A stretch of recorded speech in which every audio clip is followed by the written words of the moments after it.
मैत्रिणींनो, आपल्या प्रत्येक जणीची सुरुवात ही किचन मधून होत असते. मग दररोज तर आपल्याला एवढा टाइम मिळत नाही की आपण आपलं पूर्ण किचनचा कानाकोपरा कसा स्वच्छ करावा.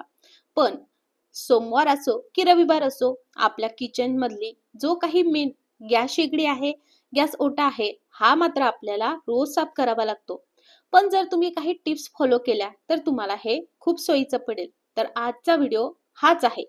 आज आपण अशा छोट्या छोट्या टिप्स बघणार आहोत, जेणे की किचन ओटा असेल किंवा मग गॅस शेगडी असेल, आणि आपण आपल्या किचन प्लॅटफॉर्म वरती ज्या वस्तू ठेवलेल्या आहेत त्या कशा पद्धतीने स्वच्छ असायला हव्यात किंवा त्या कशा स्वच्छ करायच्या, टाइम लिमिट असले तर कसं मॅनेज करायचं, सगळं काही शेअर करणार आहे.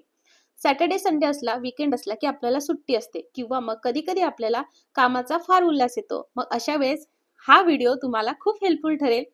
सगळ्यात पहिले ना, जर तुमच्या घरी भरपूर फ्रुट्स आणले असतील आणि कोणी खातच नसेल ना, तर काय करायचं, अशा पद्धतीने त्याचे पीसेस करून प्लॅटफॉर्म वरतीच ठेवायचे. म्हणजे आपल्या घरातील जे मेंबर्स आहेत ना, ते येता जाता ते फ्रुट्स नक्की खातील. आणि मेन म्हणजे आपल्याला जे काम होतं की आपल्याला हे फ्रुट्स संपवायचंय ते नक्की होईल. दुसरी टिप ती म्हणजे तेलाची केटली. आणि जर तुम्ही अशा पद्धतीने एखादं छोटंसं पात्र तेल काढण्यासाठी वापरत असणार, जे पोळीला लावण्यासाठी, तर ते अशा पद्धतीने टिश्यू पेपरने किंवा मग एखाद्या सुती रुमालाने दररोज पुसून घ्यायचं.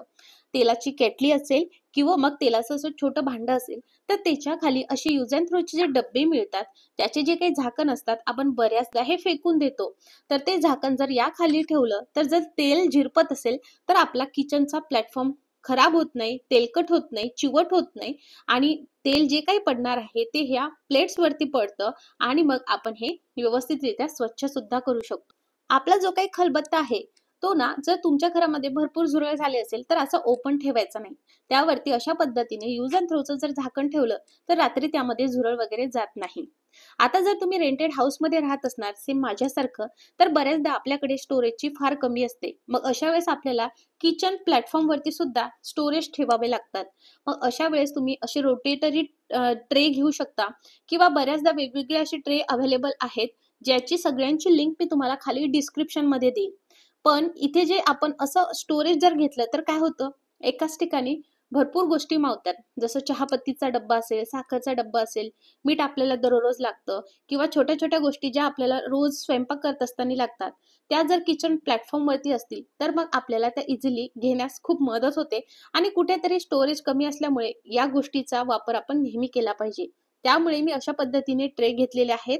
तुम्हाला जर रेंटेड हाऊस मध्ये ट्रॉलीज नसतील आणि स्टोरेज सुद्धा फार कमी असेल, त्यावरती व्हिडिओ हवा असेल तर मला कमेंटमध्ये नक्की सांगा, मी तुमच्यासोबत नक्की शेअर करेल. आता हे डेली स्वच्छ करायचं का, तर असं नाही. हप्त्यातून एकदा याला नक्की तुम्ही एक तर सुती कपडा ओला करून हे व्यवस्थितरित्या पुसून घेऊ शकता. आता बघा, तुमच्याकडे टाइम असेल तर तुम्ही रोज सुद्धा हात मारू शकता, म्हणजे तुम्हाला डीप क्लिनिंग करायची गरजच पडणार नाही. आता हा जो काही कॉर्नर आहे, याचा वापर मी पूर्णतः स्टोरेज साठी वापरलेला आहे. म्हणजे काय, तर खाली मी काय केलेलं आहे, ज्या फ्रीज मध्ये आपण मॅट वापरतो ती मॅट खूप खराब झाली होती, तर ती फेकून न देता मी अशा पद्धतीने खाली आणि मग त्यावरती सामान ठेवत आहे. म्हणजे इन केस जर याच्यामधलं काही सांडलं असेल तर ते ह्या मॅट वरती सांडणार आहे. मग मी ते इझिली उचलून ठेवू शकते. तर अशा पद्धतीने मी ऑर्गनाइज करून ठेवते. आता एक दुधाचं पातेलं सुद्धा आहे. दूध थंड नाही झालं म्हणून अशा पद्धतीने वरती ठेवलं. आणि फ्रूटचा डब्बा सुद्धा ठेवला. म्हणजे काय, अर्ध्या दिवसामध्ये सगळे फ्रूट संपून सुद्धा जातात. सो अशा पद्धतीने क्लिनिंग करायची. तर असं केल्यामुळे आपण जेव्हा जेवण बनवत असताना फोडणी देतो, तर बऱ्याचदा इथले जे किचन ओट्यावरती ठेवलेलं सामान आहे त्यावरती पूर्ण चिकटसर जमा होत असते. त्यामुळे आधी ते नेहमी हप्त्याभराला साफ करायचं. चला आता गॅस शेगडी कशी साफ करायची ते बघूया. तर मी इकडे घेतलेलं आहे एक इनोचं सॅचे. जर तुमच्याकडे इनोचं सॅचे नसेल तर तुम्ही 2 चमचे बेकिंग सोडा आणि 1 चमचा बेकिंग पावडर अशा पद्धतीने घ्या. आता इकडे इनोचा वापर आपण यासाठी करत आहोत, जर तुमची गॅस शेगडी फार घाण झाली असेल, तुम्हाला बर्नर सुद्धा साफ करायचे असेल, तर बेकिंग सोडा आणि बेकिंग पावडर पेक्षा तुम्हाला इनो खूप छान रिझल्ट देईल. तर तुम्हाला काय करायचं आहे, तर इनोचं एक सॅचे पूर्ण तुमच्या गॅस शेगडीवरती अशा पद्धतीने टाकून घ्यायचं आहे. जर तुमची गॅस शेगडी ही ग्लासची असेल तर तुम्हाला ती गॅस शेगडी सगळ्यात पहिले रूम टेम्परेचर वरती येऊ द्यायची आहे. त्यानंतर तुम्हाला हे अशा पद्धतीने स्वच्छ करायचं आहे. त्यानंतर आपल्याला घ्यायचं आहे डिशवॉश लिक्विड. अशा पद्धतीने पसरवून टाकायचं आहे. तुम्ही इकडे वॉशिंग पावडरचा सुद्धा वापर करू शकता डिशवॉश लिक्विड ऐवजी. त्यानंतर आपल्याला घ्यायचं आहे अर्ध लिंबू. अर्ध लिंबाचा रस आपल्याला यामध्ये टाकायचा आहे आणि व्यवस्थितरित्या याची जी आहे रस टाकल्यानंतर त्या सालेचा वापर करून आपल्याला पूर्ण आपल्या गॅस शेगडीला व्यवस्थितरित्या हे पूर्ण जी काही आता पेस्ट बनणार आहे ती लावून घ्यायची आहे. तुम्हाला जर हा व्हिडिओ आवडला तर नक्की लाईक करा आणि तुमच्या मित्रपरिवारासोबत नक्की शेअर करा. आणि हो मंडळी, तुम्हाला अजून कशा रिलेटेड व्हिडिओ हवा आहे हेही मला तुम्ही कमेंटमध्ये नक्की सांगू शकता. आता तुम्ही बघू शकता लिंबाच्या सालीने आपण व्यवस्थितरित्या ही पेस्ट पूर्ण गॅस शेगडीला लावून घेत आहोत. आता आपण यामध्ये जे काही 3 वस्तू वापरलेल्या आहेत, 3 पदार्थ वापरलेले आहेत, यानेच तुम्ही बर्नर सुद्धा साफ करून घेऊ शकता. पण आपण मागच्याच 2 ते 3 व्हिडिओच्या आधी बघितलं की गॅसचे बर्नर कसे साफ करावे. तर त्यामुळे मी आज तुम्हाला या व्हिडिओमध्ये ते सांगत नाही आहे. यामध्ये जे आहे आपण गॅस शेगडीची डीप क्लिनिंग करत आहोत. जर तुम्ही गॅस शेगडी ही फार चिबट झाली असेल, तेलकट झाली असेल, तर हा हॅक तुम्हाला खूप कामी येईल. बऱ्याचदा आपण घासलं तरी सुद्धा त्याचा काळपटपणा, चिकटपणा निघत नाही. त्यामुळे इनो आणि लिंबू खूप छान पद्धतीने रिॲक्शन करतं आणि डिशवॉश लिक्विड त्याचा जो काही चिकटपणा आहे तो काढण्यास सुद्धा खूप मदत करतं. त्यामुळे आपण हे 3 पदार्थ इथे वापरलेले आहेत. त्यानंतर तुम्हाला मिनिटभर हे असंच ठेवायचं आहे, फक्त ड्राय नाही होऊ द्यायचं आहे. त्यानंतर व्यवस्थितरित्या जे काही बटन आहेत तिथे सुद्धा तुम्ही हे लावून घेऊ शकता. गॅसची डीप क्लिनिंग म्हणजे काय असतं, तर तो व्यवस्थितरित्या त्याचे बटन असतील, बर्नर असेल, सगळं काही साफ करणं. पण त्यावरती आपण ऑलरेडी व्हिडिओ बनवलेला आहे, त्यामुळे आज मी तुमच्यासोबत ते काही शेअर करत नाही आहे. आता मी एकदम सॉफ्ट घासणी घेतली आहे आणि व्यवस्थितरित्या हे अशा पद्धतीने घासून घेत आहे. आता डीप क्लिनिंग तुम्ही 2 ते 3 महिन्यातून एकदा करावी. कारण जर तुम्ही नेहमी त्यावरती पाणी टाकलं तर गॅस शेगडीची जी मागची बाजू आहे तिथे नोझल असतं. त्या नोझलमध्ये जर पाणी गेलं तर ते खराब होतं आणि अशा वेळेस तुमचे भरपूर पैसे जाऊ शकतात आणि गॅस सुद्धा लीक होऊ शकतो. म्हणजेच काय, तर जीवाला सुद्धा धोका होऊ शकतो गॅस लिकिंगमुळे. त्यामुळे काय केले आहे आपण, इकडे गरम पाणी घेतलेलं आहे, एका बकेटीमध्ये सुती कपडा घेतलेला आहे आणि व्यवस्थितरित्या आता हे पुसून घेत आहोत. जर तुम्ही तुमची गॅस शेगडी डीप क्लीन करत आहात तर इथे तुम्हाला फक्त पाणी टाकायचं आहे. पण एवढंही लक्षात ठेवा की रोज रोज गॅस शेगडीवरती पाणी टाकायचं नाही. अशा पद्धतीने या सोल्युशनचा वापर करून जर तुम्ही रोज सुद्धा साफ केलं तर काहीच हरकत नाही आहे. खूप इझी आहे आणि फक्त डिशवॉश लिक्विड आणि लिंबाचा जरी वापर केला रोज क्लीन करण्यासाठी तरीही चालतं.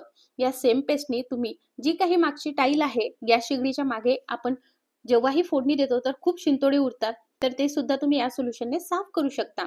तुम्ही बघू शकता न धुता आपली गॅस शेगडी अगदी चमकायला लागलेली आहे. आता गॅस ओटा सुद्धा आपल्याला अशाच पद्धतीने स्वच्छ करायचा आहे.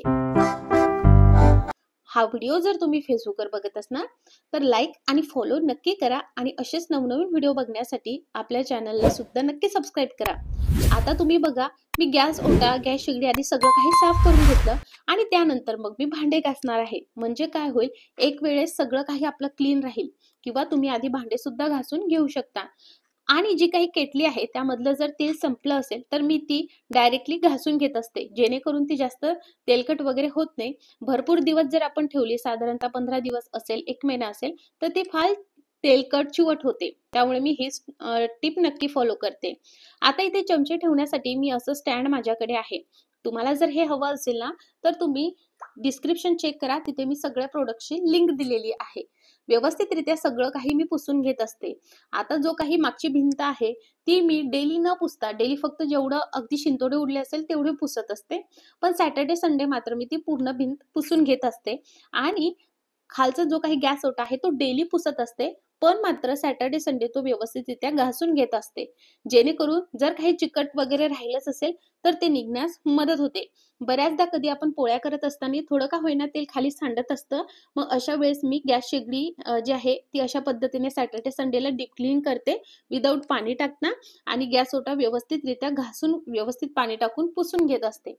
अशा पद्धतीने जर आपण व्यवस्थित फॉलो केलं तर आपले गॅस शेगडी जास्त घाण होत नाही, किचन ओटा पांढरट पडत नाही. बऱ्याचदा क्षारयुक्त पाण्यामुळे पांढरट पडतो, तर ते सुद्धा होत नाही. तुम्ही बघू शकता, असं वाटत आहे की आपण नवीनच शेगडी विकत आणली की काय. मागची जी काही टाइल्स आहे ती पूर्ण स्वच्छ झालेली आहे.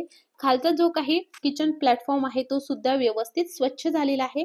आपले बर्नर जे आहे ते आपण ऑलरेडी स्वच्छ करून घेतले होते, त्यामुळे ते स्वच्छ करण्याची गरज नाही आहे. तेलाची जी काही केटली आहे किंवा एक छोटंसं पात्र आहे ते सुद्धा व्यवस्थित स्वच्छ झालंय आणि हा कॉर्नर सुद्धा व्यवस्थित स्वच्छ झालेला आहे. व्हिडिओ बघितल्याबद्दल खूप आभार.